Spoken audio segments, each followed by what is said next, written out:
The Tumblr question of the day is this: was racing as a pro the hardest thing you will ever do in your life?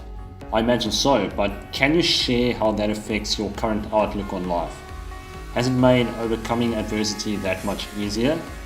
Does it make your recent challenges with caffeine and video games seem minor? Just curious if there is any connection between these things. Sports psychology is an interesting topic, no doubt. Firstly, I want to say thanks for these great questions, and I'm grateful for all the questions that I get on Tumblr. If you have a good question to ask on my Tumblr, chances are I will make a video about it. I don't believe that racing as a pro was the hardest thing I'll ever do, because life has many challenges and hardships that it can throw at you, which either forces you to grow and become able to deal with it, or to wallow in self-pity. I remember the first time my heart was broken. That shit was harder than racing a bike for me, because the pain lasted for many weeks. At least with bike racing, the pain only lasts a couple of minutes or at most a few hours at a time. The truth is that I didn't really do it tough as a pro cyclist. My parents almost always supported me financially, and I didn't have to race to survive like some upcoming amateur riders in Europe do. I have stayed in some crappy places, endured at least 30 crashes, where the worst one was chipping my teeth and nearly breaking my jaw while crashing face first into the tarmac at 70k an hour. I also struggled to find decent food as a vegan while traveling, but these were and still are first world problems. I can honestly say that having to make my own money and dealing with my own problems like an adult has been more challenging, even though it hasn't been hard on my body physically like training and racing was. I find that being able to deal with the physical pain of cycling has definitely given me a thicker skin, because the mindset with cycling is all about hardening the fuck up. Got 50 hate comments on your YouTube video? Harden the fuck up and turn them into humor. Can't find a place to stay? Sleep on the floor and harden the fuck up. The man called you a skinny pussy? Harden the fuck up and say, you mean the skinny pussy that can drop you after 30 seconds on Deutsche Tech?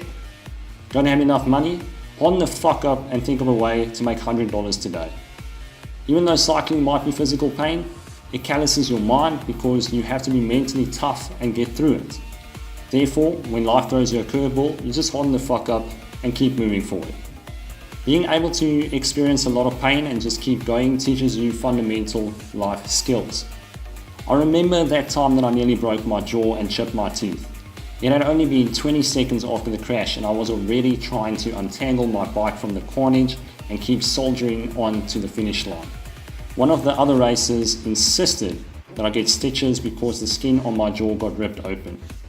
My challenges with video games and caffeine are extremely minor and require a fraction of the discipline required to get out of bed at 3 a.m. to smash a race 100 kilometers away.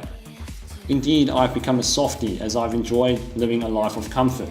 That being said, I know that I have the potential to do anything that I put my mind to, because I know what pain is and I know what discipline is.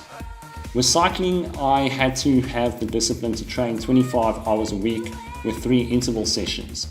Now with real life, I must have the discipline of pushing myself to do inspiring, creative work each day and taking care of the mundane tasks I didn't have while staying with mum and dad.